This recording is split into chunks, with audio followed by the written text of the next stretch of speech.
अपना channel are unique मस्ती में एलपी टेक्नीशियन 2018 में पूछा गया प्रीवियस ईयर का क्वेश्चन नए सेट के साथ आया हूं। तो आपसे रिक्वेस्ट है कि पूरा वीडियो को देखिए, क्योंकि मैं भी एक सिलेक्टेड स्टूडेंट हूं। तो हर एक क्वेश्चन के साथ खास अप्रोच में बताऊंगा ताकि आपका सिलेक्शन का चांसेस जो है वह बढ़े। तो चलिए हम लोग क्वेश्चन के साथ बात करते हैं। पहला क्वेश्चन आपका है, एक कार 5 सेकंड में 1 मीटर पर सेकंड स्क्वायर के एक समान त्वरण से चलकर 5 मीटर पर सेकंड से 10 मीटर पर सेकंड की गति से चल रही है। इस समय में कार द्वारा तय की गई दूरी क्या है? हमसे क्या पूछ रहा है? दूरी का बारे में पूछ रहा है। और क्या दिया हुआ है? देखिए 5 सेकंड में टाइम दी हुई है, 1 मीटर पर सेकंड के स्क्वायर के एक समान त्वरण से, मतलब एक्सीलरेशन भी दिया है, त्वरण दिया है। अब 5 मीटर पर सेकंड से 10 मीटर पर सेकंड की गति से, मतलब वेलोसिटी भी दिया है। तो हमसे दूरी पूछ रहा था। इसको निकालने के लिए क्या जानते हैं हम लोग? गति का नियम जानते हैं। गति का नियम क्या होता है? गति का नियम जो है कितना होता है? 3। पहला कौन आता है? तो v बराबर u प्लस ए टी। और गति का नियम किसने दिया था? गैलीलियो ने। ये भी आप ध्यान रखेंगे। दूसरा है आपका, दूसरा होता है s बराबर U T plus half A T square. ये गति का दूसरा नियम है।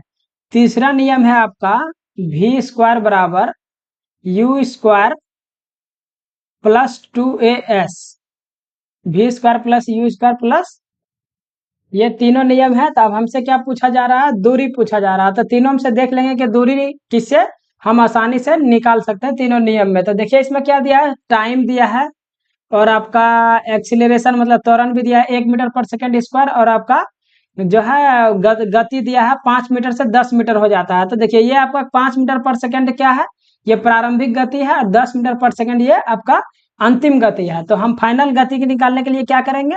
तो अंतिम में से पहले को घटा देंगे। तो क्या हो जाएगा? 10 माइनस 5 कर देंगे तो ये 5 मीटर क्या हो जाएगा? 5 मीटर पर सेकंड। ये हमारा फाइनल गति निकल जाएगा। और आपका क्या दिया हुआ है? टाइम दिया हुआ है आपका 5 सेकंड, और एक दिया हुआ है आपका एक्सीलरेशन जो है वो 1 मीटर पर सेकंड स्क्वायर। तो किसका फॉर्मूला लगाकर आराम से निकाल सकते हैं? ये दूसरा नियम को आप लगा दीजिए अगर दूरी निकालना है, क्योंकि एस ये क्या है? वो दूरी है। तो एस बराबर हम लोग क्या लिख देंगे? U T. यू मेरा प्रारंभिक वेग कितना था? प्रारंभिक वेग मेरा 5 था।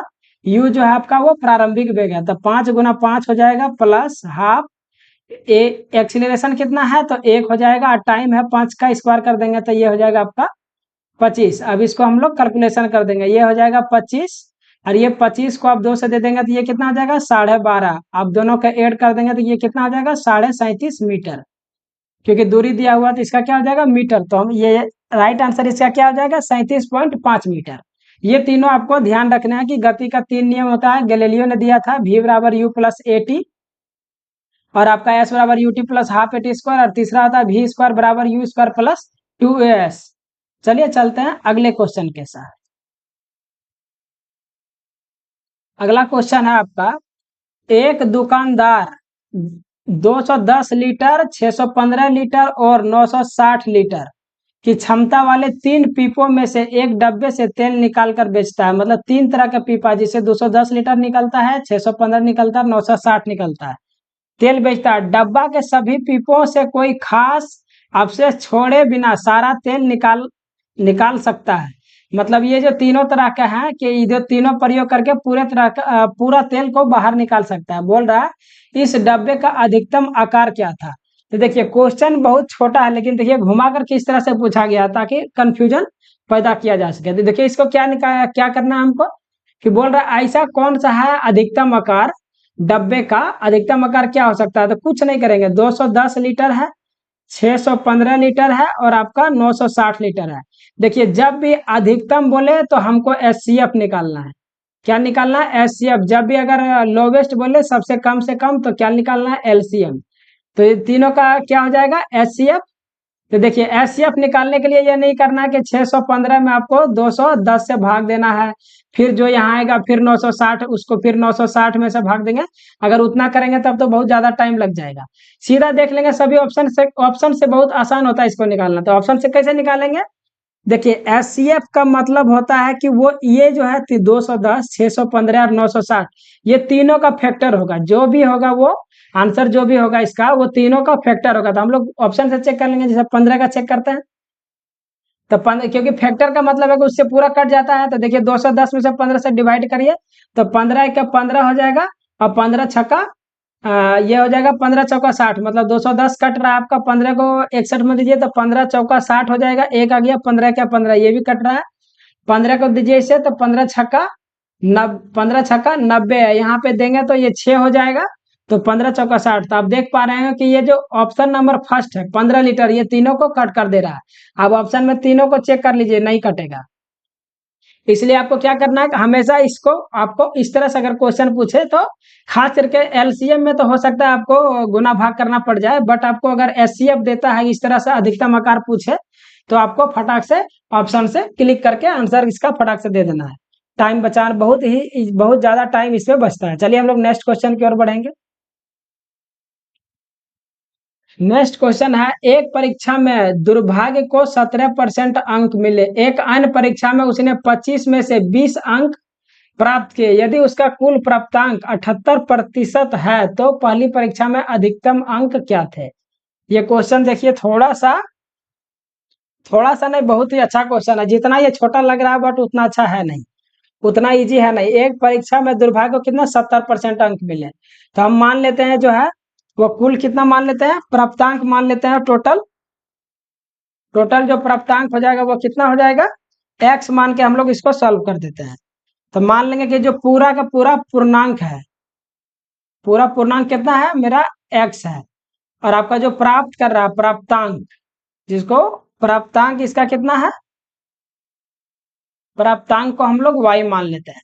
अब इसको सॉल्व करते हैं, तो 70% अंक मिले, मतलब जो है 70% का मतलब वाई आपका मिलने होगी जो प्राप्त कर रहा है, और एक्स आपका पूर्णांक है। तो 70% मतलब क्या होता है, 100 में 70, मतलब 70 नंबर आया कितना में, 100 में आया, जो कि 100 क्या है इसका पूर्णांक है, और मिला इसको कितना 70। तो ये आपका हो जाएगा, इसको थोड़ा और सॉल्व करके एक इक्वेशन ये बना लीजिए आप।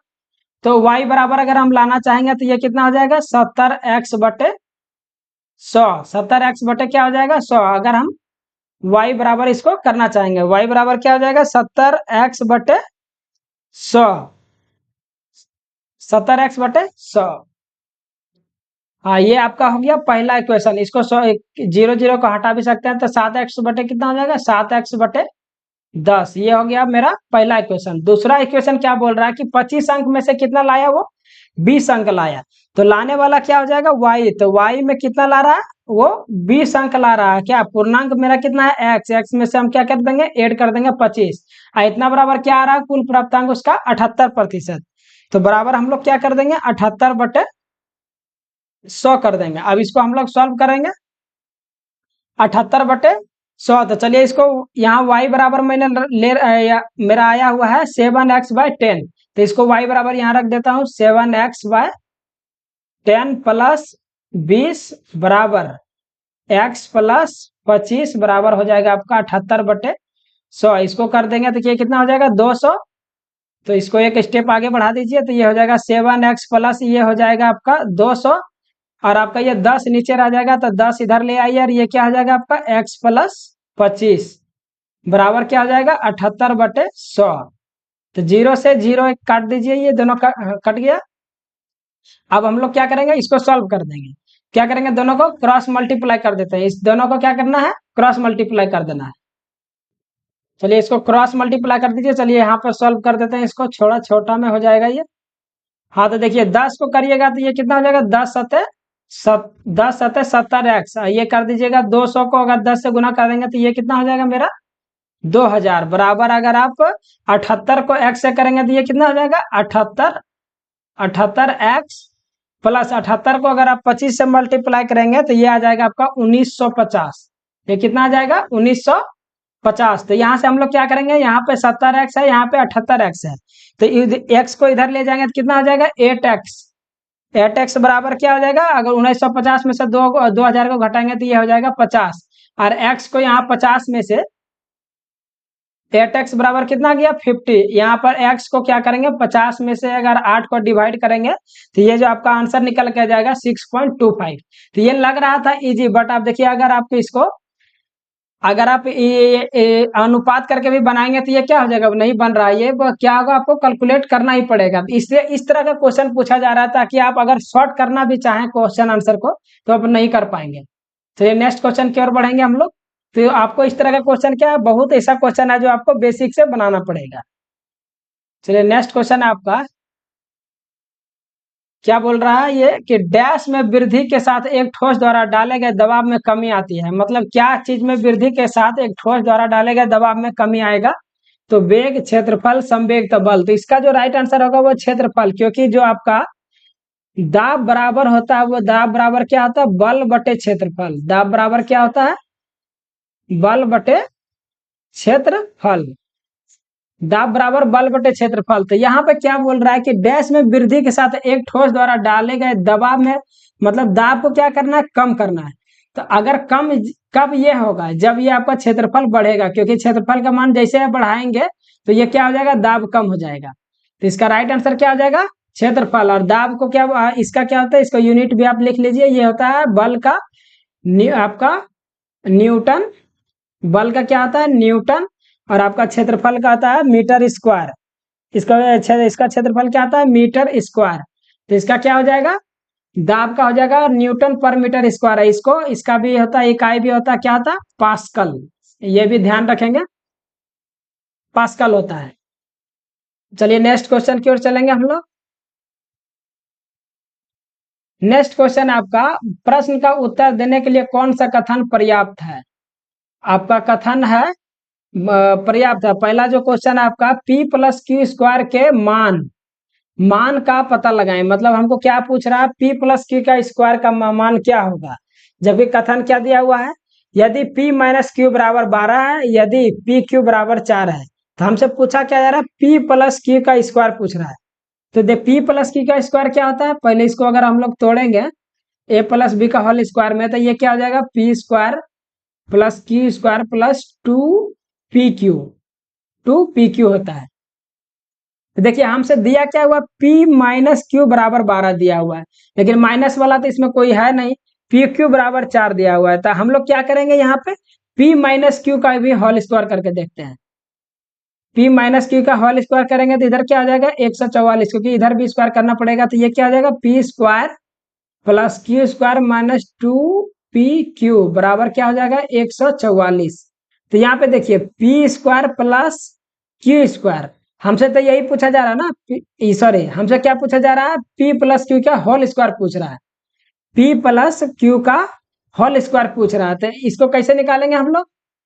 हाँ तो यहाँ पे क्या कर देंगे, देखिए हमसे क्या पूछा जा रहा है, P प्लस क्यू का होल स्क्वायर पूछा जा रहा है। तो हम लोग यहाँ पे क्या कर सकते हैं, इसको आप ऐसा कर दीजिए कि ये जो P square plus Q square है, ये P square plus Q square इधर ही रख लेंगे और इधर क्या भेज देते हैं, 144 और 2 अब पी क्यू का मान हमको दिया हुआ कितना, कथन 4 में, यहाँ पे 4 रख देंगे तो 4 दूनी 8, इधर जाएगा तो प्लस में हो जाएगा। तो ये 144 और 8 कितना हो जाएगा, 152 हो जाएगा। अब देखिए P square plus Q square बराबर कितना हो गया, 152। मतलब यहाँ हम क्या रख देंगे, 152 रख देंगे, प्लस यहाँ पे 2 है, पी क्यू का मान फिर से हम कितना रख देंगे, यहाँ पे 4 रख देंगे। तो 152 और 4 दूनी 8, मतलब कितना आ जाएगा, 160। तो इससे आप क्या देख रहे हैं कि P प्लस क्यू का होल स्क्वायर निकालने के लिए कथन 1 का भी प्रयोग किया गया है और कथन 2 का भी प्रयोग किया है, तब जाके किसका मान निकल चुका है, निकाल पा रहे हैं हम लोग। तो P प्लस क्यू का होल स्क्वायर का मान निकाल पा रहे हैं। तो कथन क्या हो जाएगा, 1 और 2 दोनों आपका पर्याप्त है। 1 और 2 दोनों क्या हो जाएगा, दोनों पर्याप्त है। पहले बस क्या करें, इसका भी तोड़ ले, इसको भी करेंगे तो आप इसका जो है आंसर वो इजी से आ जाता है। चलिए नेक्स्ट क्वेश्चन की ओर हम लोग बढ़ेंगे। नेक्स्ट क्वेश्चन है, एक वृत्त में जीवा AB को D पर स्पर्श रेखा D को स्पर्श करने के लिए विस्तारित किया गया है। मतलब एक क्या है, आपका वृत्त है, वृत्त एक बना देंगे हम लोग, एक जो आपका वृत्त है, वृत्त में जीवा AB, चलिए जीवा AB हम लोग ले लेते हैं, ये A हो गया, यहाँ पे ये मेरा जीवा क्या हो गया, B। किस पर ये मिला रहा है, आपका D पर जाके मिला रहा है। ये आपका पॉइंट क्या हो गया, D पे मिल रहा है। D को E से स्पर्श करा रहा है, D को किससे स्पर्श करा रहा है, तो E से। ये आपका पॉइंट क्या हो गया, E आ गया, ये पॉइंट आपका E आ गया। अब हमसे क्या पूछ रहा है कि AB बराबर 4 दिया है, मतलब यहाँ से यहाँ का मान कितना है, सॉरी 24 है। अब बी डी बराबर यहाँ से यहाँ का मान दिया हुआ 8, तो हमसे डी का मान पूछ रहा है, इसका मान पूछ रहा है कि क्या होगा, लंबाई बताएं।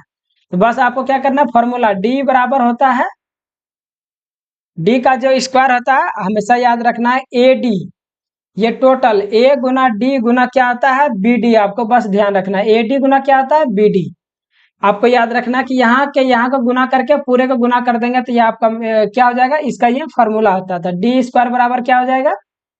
तो ए डी कितना दिया हुआ है, देखिए आपका ए से डी तक दिया हुआ आपका ए डी कितना दे दिया है, तो 24 और 8, क्योंकि देखिए यहाँ से यहाँ का लंबाई कितना है 24 और 20 है, डी का लंबाई कितना है 8 है, तो टोटल लंबाई कितना हो जाएगा, टोटल लंबाई यहाँ पर क्या आएगा 24 और 8 हो जाएगा आपका 32 गुना, अब बी डी कितना दिया हुआ 8 दिया हुआ है, बराबर डी स्क्वायर बराबर डी का स्क्वायर। अगर हम लोग डी करेंगे तो ये क्या हो जाएगा, पूरा का पूरा अंडर रूट में चल जाएगा, 32 गुना 8। तो अब इसको देखिए कैसे हम लोग कैलकुलेशन करेंगे, तो इसको भी करते हैं, 8 चौक 32 कर देते हैं गुना 8, तो देखिए 8 को 8 से दो गो 8 आ गया, तो एक 8 क्या आ जाएगा आपका बाहर आ जाएगा, और 4 का स्क्वायर क्या होता है 2 होता है, तो 8 दूनी क्या हो जाएगा 16। तो जो इसका आंसर आ जाएगा राइट आंसर वो क्या हो जाएगा आपका 16 सेंटीमीटर आंसर आ जाएगा, क्या तो डी का लंबाई जो होगा यहाँ से यहाँ का वो कितना हो जाएगा 16 सेंटीमीटर। चलिए हम लोग नेक्स्ट क्वेश्चन की ओर बढ़ेंगे।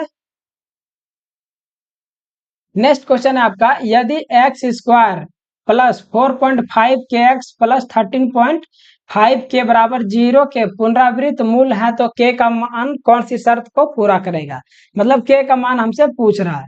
तो हम लोग क्या जानते हैं कि अगर मूल का मान है वो अगर मूल जो है आपका बराबर होगा तो क्या हो जाएगा बी स्क्वायर माइनस 4ac बराबर क्या होता है 0 होता है, जहां पर बी स्क्वायर क्या है, बी स्क्वायर की जगह आपका क्या है तो 4.5 के है, बी की जगह क्या है ये 4.5 के, सी की जगह क्या है 13.5, तो 4.5 के को हम क्या लिख सकते हैं 9/2 लिख सकते हैं 9/2 का स्क्वायर प्लस 9/2 का स्क्वायर के का स्क्वायर माइनस 4, ए की जगह कितना है आपका कुछ भी नहीं है तो 1 है, और आपका सी कितना है 13.5 को इसको कैलकुलेशन अच्छा करने के लिए इसको हम 27/2 लिख देते हैं। चलिए नेक्स्ट आप क्या करते हैं इसको, तो 9 नंबर क्या हो जाएगा आपका 81, ये 4 हो जाएगा, ये के स्क्वायर हो गया, ये आपका हो गया 2 से 2 यहाँ कटेगा तो ये आ गया आपका 2 गुना 27 बराबर आपका क्या हो गया 0। तो आप इसको कर गुना भी कर सकते हैं, 27 दूना 54। तो अब हम लोग क्या करेंगे कि के यहाँ पर जो है कि आपका यहाँ पे क्या कर लेंगे हम लोग कॉमन कर लेंगे, यहाँ पे देखिए ये आपका के स्क्वायर है, यहाँ पे क्या आपका हो गया के स्क्वायर, सॉरी ये टोटल मान क्या हो जाएगा, ये टोटल मान सी है, मतलब के भी साथ में आएगा, यहाँ पर क्या आ जाएगा के भी आएगा, के छूट गया था तो के का मान आएगा, यहाँ पर क्या होगा के कॉमन ले लेंगे, तो यहाँ पे के अगर कॉमन लेंगे तो यहाँ पे क्या आएगा 81/4 के, और यहाँ पे क्या आ जाएगा 27 दूना 54 गुना कर दिए, 27 गुना 54 बराबर 0 हो जाएगा।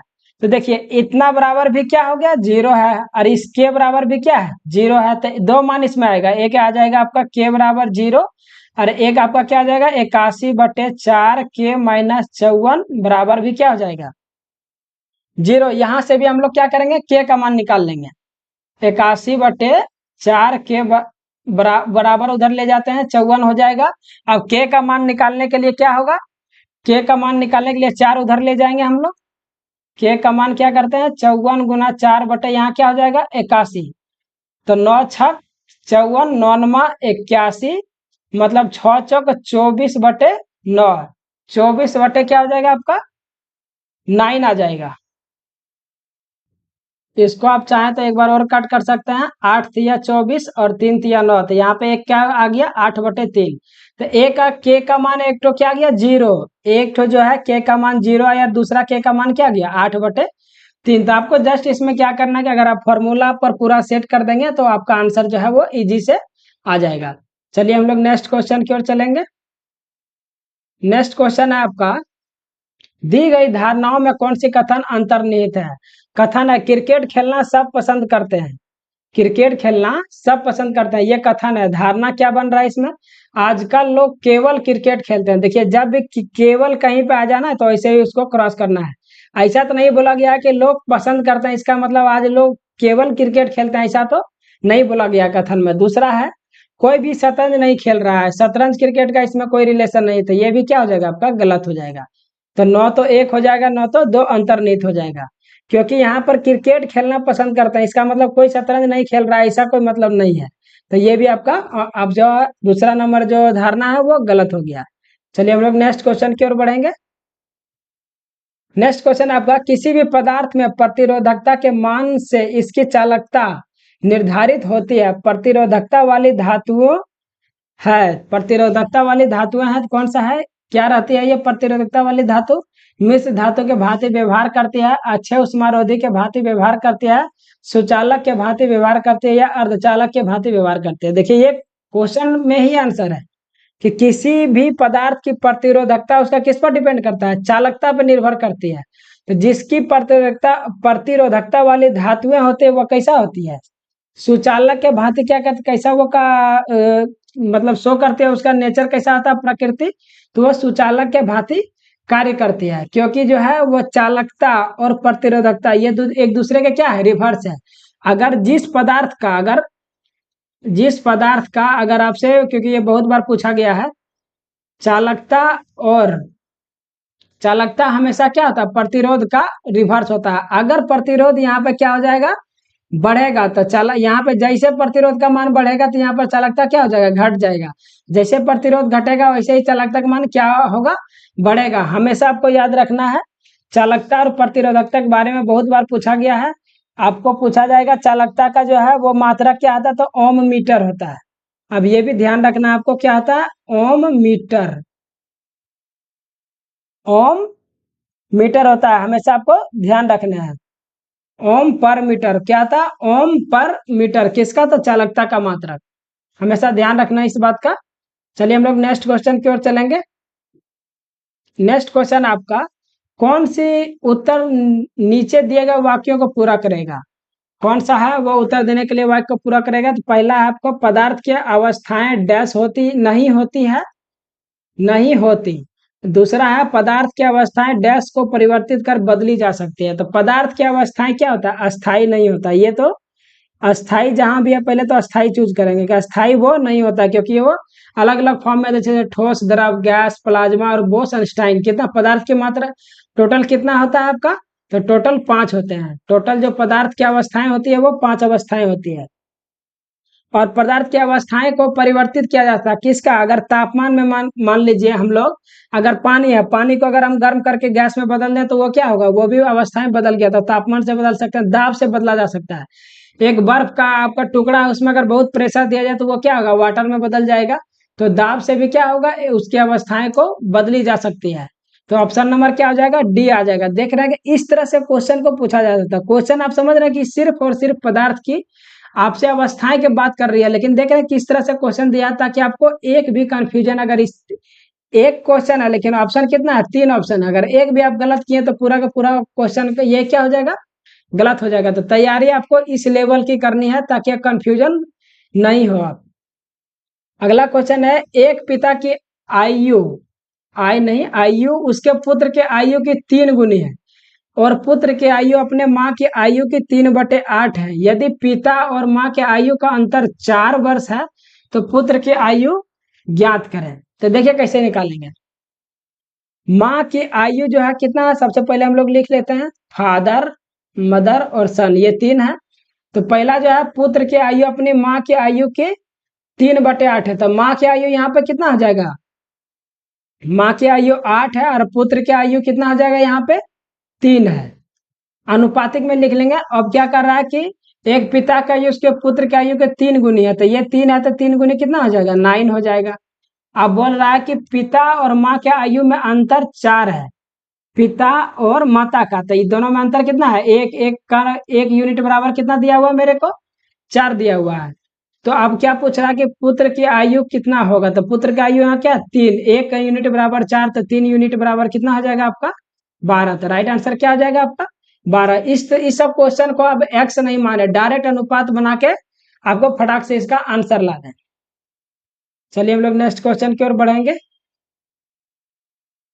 नेक्स्ट क्वेश्चन आपका, किस तत्व में इसके बाहरी कोश में 2 इलेक्ट्रॉन होते हैं, मतलब सबसे बाहरी सेल में जो है वो कितना हो जाएगा, मात्र 2 इलेक्ट्रॉन होगा। तो पोटेशियम का क्या होता है, पोटेशियम होता है आपका परमाणु क्रमांक 19। लिथियम का कितना हो जाएगा आपका 3। कैल्शियम का होता है 20 और सोडियम का होता है आपका 11। तो सभी का हम लोग क्या करेंगे, इलेक्ट्रॉनिक विन्यास लिखेंगे। पोटेशियम का लिखेंगे तो 2 8 8, ये क्या गया 8 10 18, और लास्ट में आपका क्या बच जाएगा 1 बच जाएगा। तो पूरा 19 इलेक्ट्रॉन हो गया। लिथियम का 3 है तो इसका क्या जाएगा 2 1, इसका भी अंतिम में कितना है 1 ही है, इसका भी अंतिम में 1 है। 20 का देखते हैं 2 8 8 है, ये आपका क्या हो जाएगा 2। तो अंतिम में कितना इलेक्ट्रॉन आ रहा है 2 आ रहा है। चलिए इसका भी लिख लेते हैं हम लोग 2 8 और 1, ये भी 11 हो गया, लेकिन अंतिम में 1 ही आ रहा। तो सिर्फ और सिर्फ किसमें आ रहा, कैल्शियम में जो आपका वो अंतिम में कितना है 2 इलेक्ट्रॉन है, अंतिम में कितना इलेक्ट्रॉन है 2 इलेक्ट्रॉन है। चलिए हम लोग नेक्स्ट क्वेश्चन की ओर चलेंगे। नेक्स्ट क्वेश्चन है फेरस सल्फेट क्रिस्टल के एक अणु में जल का कितना अणु उपस्थित होते हैं। तो सबसे पहले फेरस सल्फेट का फॉर्मूला क्या होता है, तो फेरस सल्फेट का जो फॉर्मूला होता है वो होता है Fe4 इंटू 7H2O 7H2O। इसमें जल का कितना आता है, देखिए जल है, जल कितना है जो बाहर जो सबसे फर्स्ट में लिखा हुआ है कांस्टेंट है, तो जल का कितना संख्या है 7। तो आपका राइट आंसर क्या हो जाएगा 7। इसमें यह है कि आपको अगर आप इसका रासायनिक फार्मूला जानते हैं फेरस सल्फेट का FeSO4 इंटू 7H2O, तो इसका आंसर करना बहुत ईजी है। यहाँ पे अगर जल का पूछा तो कितना हो जाएगा 7। अगर लोहा का पूछता तो कितना है, लोहा कुछ भी नहीं है तो यहाँ पे 1 है। सर आपका सल्फेट भी कितना है 1, सल्फेट SO4 सल्फर कितना है 1 है, और ऑक्सीजन आपका कितना है 4 है। हमसे पूछा गया था पानी का, तो हमने पानी का बता दिया कितना हो जाएगा 7। चलिए नेक्स्ट क्वेश्चन की ओर बढ़ेंगे। नेक्स्ट क्वेश्चन आपका लीना लंबी ड्राइव पर उत्तर की ओर जाती है, फिर वह कुछ समय बाद 90 डिग्री बाईं ओर मुड़ती है और फिर 45 डिग्री पर बाईं ओर मुड़कर एक बाई लेन में प्रवेश करती है। वह किस दिशा में थे, सबसे पहले हम लोग दिशा बना लेंगे। क्या है आपका ईस्ट वेस्ट नॉर्थ और साउथ, मतलब पूरा पश्चिम उत्तर और दक्षिण। अब क्या बोल रहा है ये भी बनाना पड़ेगा क्योंकि ये तो डिग्री का बात हो रहा है, तो ये भी हम लोग बना लेंगे।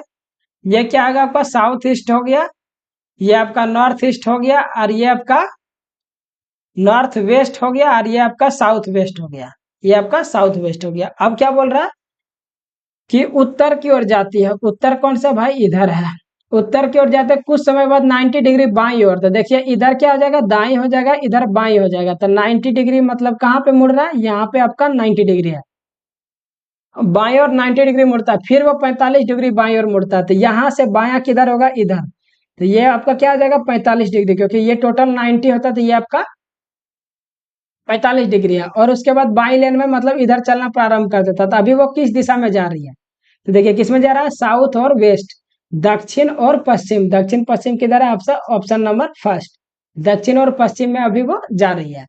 चलिए हम लोग नेक्स्ट क्वेश्चन की ओर चलेंगे। अगला क्वेश्चन है आपका साइन ए माइनस बी बराबर होता है sine A into cos B minus cos A into sine B. ये तो फॉर्मूला ही होता है साइन ए माइनस बी बराबर। तो हम इससे पूछा रहे कि साइन 15 का मान क्या होगा। तो देखिए ये तो इजी है, आपको फॉर्मूला भी दे दिया और उसके बाद आराम से क्वेश्चन पूछ रहा है। तो साइन 15 को हम लोग क्या लिख सकते हैं 60 माइनस 45 लिख सकते हैं, लिख सकते हैं। 60 माइनस 45 लिखेंगे तो कितना हो जाएगा आपका 15 होगा। तो वही तो साइन ए माइनस बी बराबर, यहाँ भी साइन ए माइनस बी के फॉर्म में हम लोग लिख लिए साइन ए। तो साइन ए कितना हो जाएगा 60 डिग्री, और कॉस बी, तो कॉस बी कितना हो जाएगा आपका 45 माइनस कॉस ए, मतलब कॉस 60 हो जाएगा यहाँ पे, और इंटू हो जाएगा आपका साइन 45। साइन 45 अब क्या रखना है सबका फॉर्मूला रख ले दीजिए, अब सबका मान रख दीजिए। साइन 60 का मान, साइन 60 डिग्री का मान कितना आता है, तो √3/2 होता है। कितना होता है √3/2 इंटू कॉस 45 का अगर बात करेंगे तो 1/√2 हुआ, माइनस कॉस 60 का मान क्या होता है तो 1/2 होता है, इंटू अगर साइन 45 का बात करेंगे तो 1/√2 होता है। इसको हम लोग सॉल्व कर देंगे तो ये क्या हो जाएगा आपका 2/√2 माइनस ये क्या हो जाएगा आपका 1/2√2। अब एलसीएम लेंगे तो ये क्या हो जाएगा 2√2, यहाँ पे क्या हो जाएगा √3 माइनस 1। रूट नीचे नहीं रख सकते, इसके लिए क्या करेंगे नीचे और ऊपर दोनों जगह √2 को हम लोग क्या करेंगे मल्टीप्लाई कर देंगे, क्योंकि रूट नीचे नहीं रहता है। तो क्या आ जाएगा, √2 को √3 से गुना करेंगे तो क्या आ जाएगा, √6 माइनस √2, और यहाँ पर बटन क्या आ जाएगा, √2 को 2√2 से गुना कर देंगे तो कितना आ जाएगा आपका, ये कितना आ जाएगा, क्योंकि देखिए √2 को पूरे से मल्टीप्लाई कर देंगे तो क्या आ जाएगा, √2 और √2 कितना हो जाएगा, दो दो तो पहले से और दो अभी हो जाएगा, तो ये क्या आ जाएगा 4। तो यहाँ पे क्या देख रहे हैं कि √6 माइनस √2 बटे क्या आ जाएगा 4। इसका जो राइट आंसर क्या आ जाएगा, √6 माइनस √2 बटे 4 हो जाएगा। चलिए हम लोग नेक्स्ट क्वेश्चन की ओर बढ़ेंगे।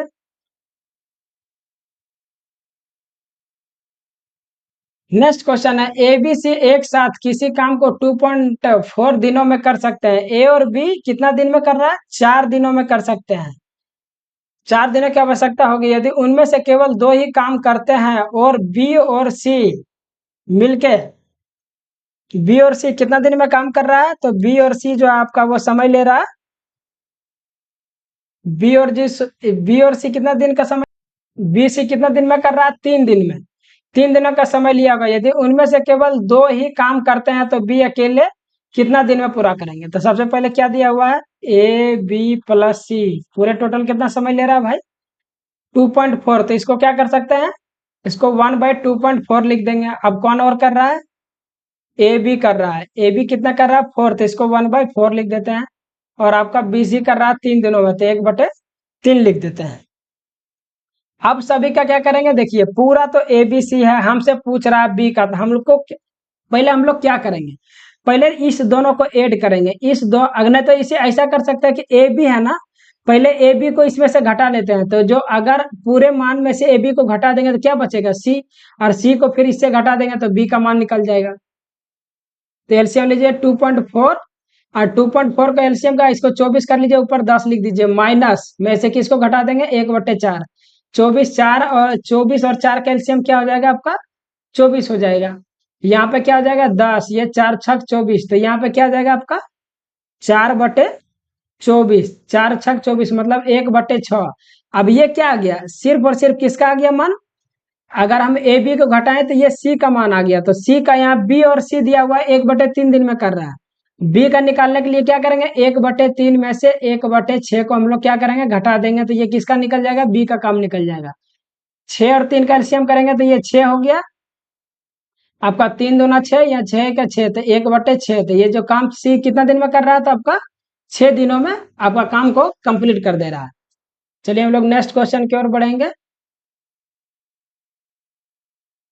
नेक्स्ट क्वेश्चन है आपका, एक समूह में 5 सबसे छोटी संख्याओं का माध्य 15 है, जबकि समूह में सभी संख्याओं का माध्य 17 है। यदि 5 से छोटी संख्याओं को छोड़ने पर संख्या का माध्य 18.25 है, तो समूह में कुल कितनी संख्या, तो देखिए 5 सबसे छोटी कितना है 15 है इसको, और इस सबसे 5 को छोड़ के मतलब पूरा अगर समूह में जितना भी है, लेकिन 5 को छोड़ देंगे तो वही 18.25 है, और टोटल का कितना है 17 है। बस इसको हम लोग क्या करेंगे, एलिगेशन मेथड से निकाल देंगे। टोटल का दिया हुआ है, दोनों तरफ का दिया हुआ है, 18 में से ये कितना हो जाएगा 1.25, 5 17 में से 2 जाएगा तो यहाँ पे 2 आ जाएगा, इसको काटिए यहाँ पे 2 0 आ जाएगा, 25 + 125, 25 8 200, ये 5 आ गया, इधर 8 आदमी है, तो टोटल आदमी कितना है 13, आदमियों की संख्या कितना है टोटल 13। बस नेक्स्ट क्वेश्चन की ओर हम लोग चलेंगे। नेक्स्ट क्वेश्चन ही बहुत ही धमाकेदार क्वेश्चन है, देखिए अनुपात का क्वेश्चन आज, सॉरी ये औसत का क्वेश्चन आजकल किस लेवल का पूछा जा रहा है।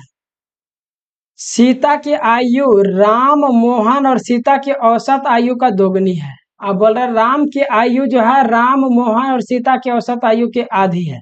यदि मोहन की आयु 5 वर्ष है तो राम मोहन और सीता की औसत आयु क्या है। बहुत ही जबरदस्त क्वेश्चन है, इसको कैसे बनाएंगे, देखिए इसको बनाने के लिए हम लोग क्या करेंगे कि सीता की आयु पहले हम लोग लिखते हैं।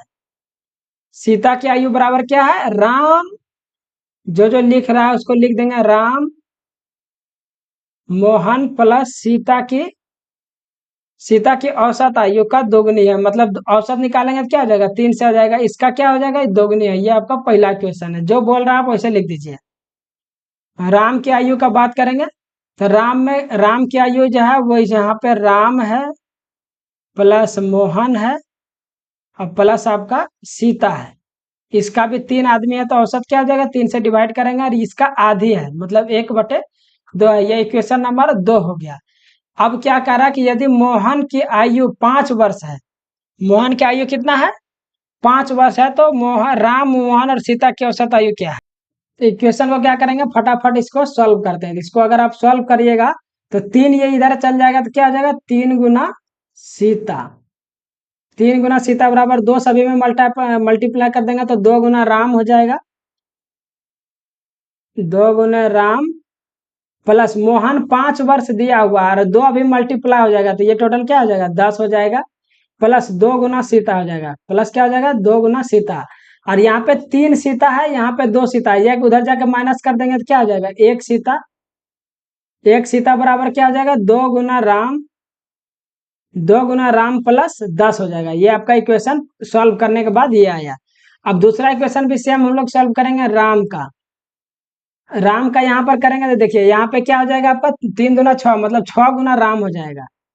6 गुना राम हो जाएगा आपका, राम, मोहन और सीता। राम का यहाँ पे राम आ गया, यहाँ पे क्या जाएगा आपका राम, ये राम हो जाएगा और ये आपका क्या हो जाएगा 5, क्योंकि मोहन का आयु दिया हुआ 5 वर्ष है। और आपका इधर क्या बच जाएगा लास्ट में, सीता। लास्ट में कौन है, सीता बचा है, सीता। इसको हम लोग एक स्टेप और आगे सॉल्व कर लेते हैं। तो सॉल्व करने के लिए इसको क्या करेंगे, तो अब जो है क्या करते हैं कि इधर 6 राम है, इधर आप देख रहे हैं कि इधर 6 राम है, इधर 1 राम है। 1 राम को उधर घटा देंगे तो क्या हो जाएगा, 5 राम हो जाएगा। 5 गुने राम, 5 गुने राम बराबर क्या हो जाएगा, 5 प्लस सीता।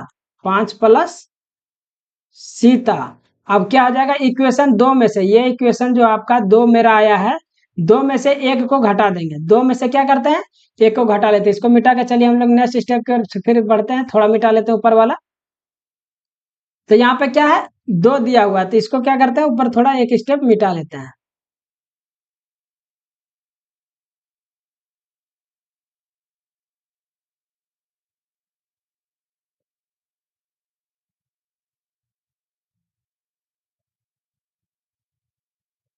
हाँ तो इक्वेशन 2 में से ये क्या आएगा आपका, एक इक्वेशन है, ये दूसरा इक्वेशन है। तो दूसरे में से पहले को घटा लेते हैं। तो घटाने के लिए क्या करेंगे, यहाँ पे हम लोग देखिए 5 राम है तो घटाने के लिए हम लोग क्या करते हैं, 5 राम लिख लेते हैं। 5 राम बराबर क्या हो जाएगा, 5 प्लस सीता। ये इक्वेशन 2 है। इसमें से हमको पूरा क्या करना है, घटा देना है। तो दूसरा इक्वेशन क्या है, सीता बराबर क्या हो जाएगा, 2 गुने राम प्लस 10। 2 गुने राम प्लस 10। इसको क्या करेंगे हम लोग, चलिए सॉल्व कर लेते हैं। तो 5, दूसरा जो इक्वेशन है 5 गुना राम बराबर 5 प्लस सीता। इसको आप इस तरह से लिख लीजिए, सीता को इधर रख लेते हैं, बराबर क्या हो जाएगा, 5 गुने राम माइनस 5। 5 गुने राम माइनस क्या हो जाएगा आपका 5 हो जाएगा। और दूसरा इक्वेशन क्या है, सीता। दूसरा इक्वेशन है सीता बराबर आपका क्या हो जाएगा, 2 गुने राम प्लस 10। अब दोनों का क्या करते हैं, माइनस कर लेते हैं। तो ये माइनस हो जाएगा, ये भी माइनस होगा, ये भी माइनस होगा। सीता से सीता क्या आ जाएगा, कट जाएगा। 5 राम में से 2 राम जाएगा तो कितना आ जाएगा, 3 राम आ जाएगा। इधर क्या आ गया, 0 आ गया। और यहाँ पे -5 -10 क्या आ जाएगा, -15।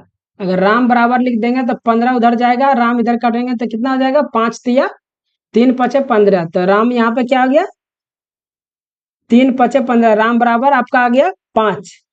और से यहाँ पे आप सीता अगर निकालना है तो राम के जगह यहाँ पर क्या रख देते हैं, 5। ये 5 पचे 25 हो जाएगा, 5 उधर जाएगा तो ये सीता बराबर भी क्या आ जाएगा मेरा 20।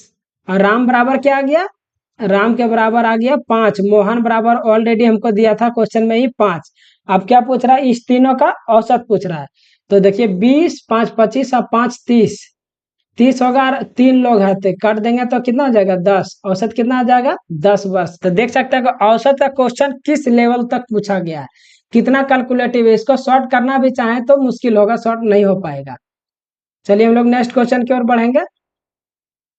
नेक्स्ट क्वेश्चन है कि एक व्यक्ति 2500 में एक घड़ी खरीदे और उसे लागत मूल्य से 15% अधिक में बेच दिया।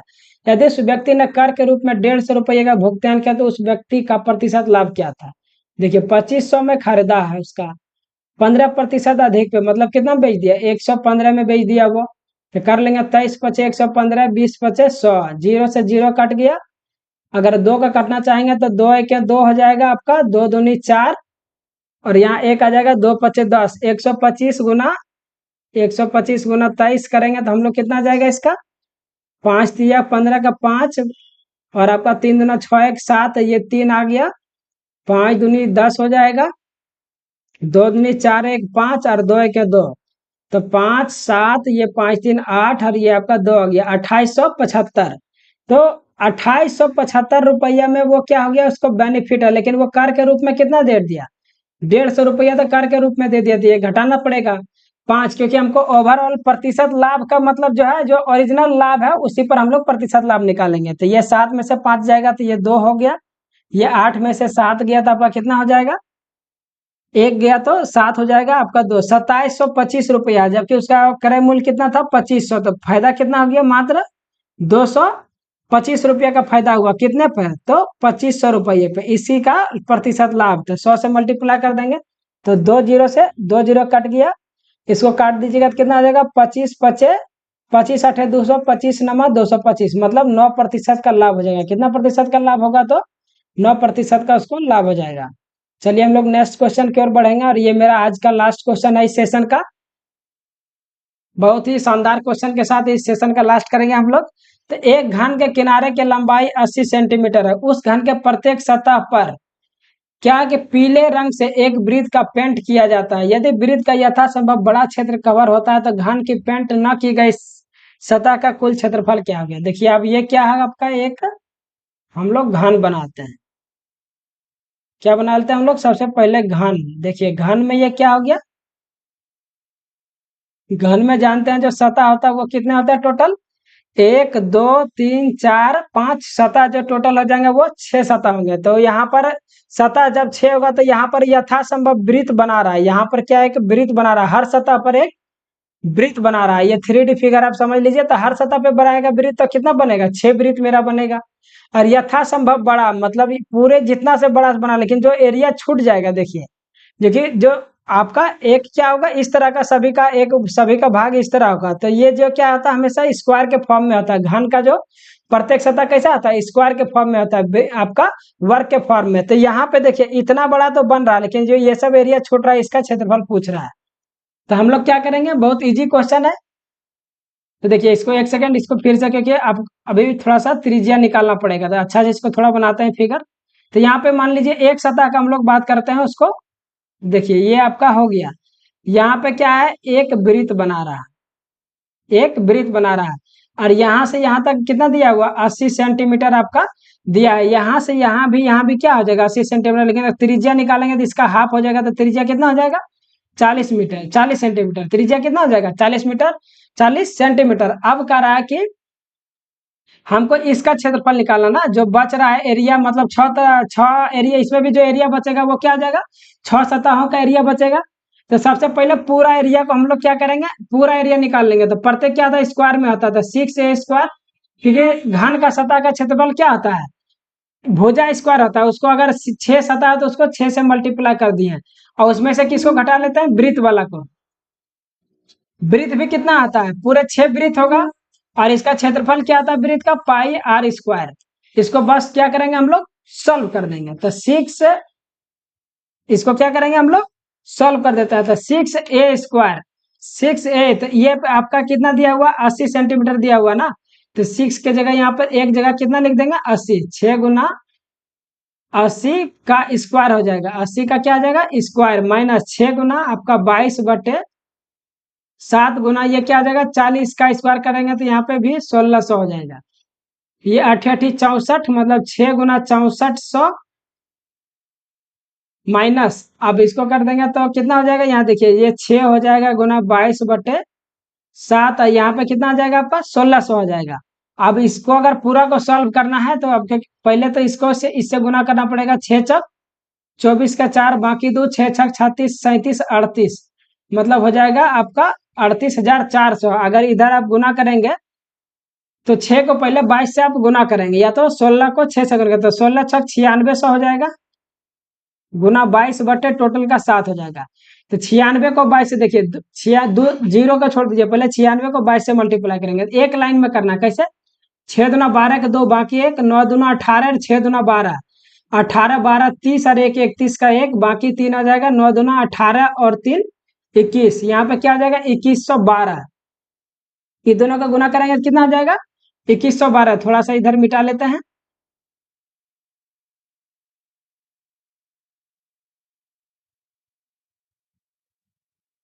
ये कितना आ जाएगा आपका 2112, और इस पर 2 जीरो आ जाएगा, और इधर क्या है मेरा 38,000 बटे 7 भी है इसका ना, और इधर कितना आ जाएगा 38,400।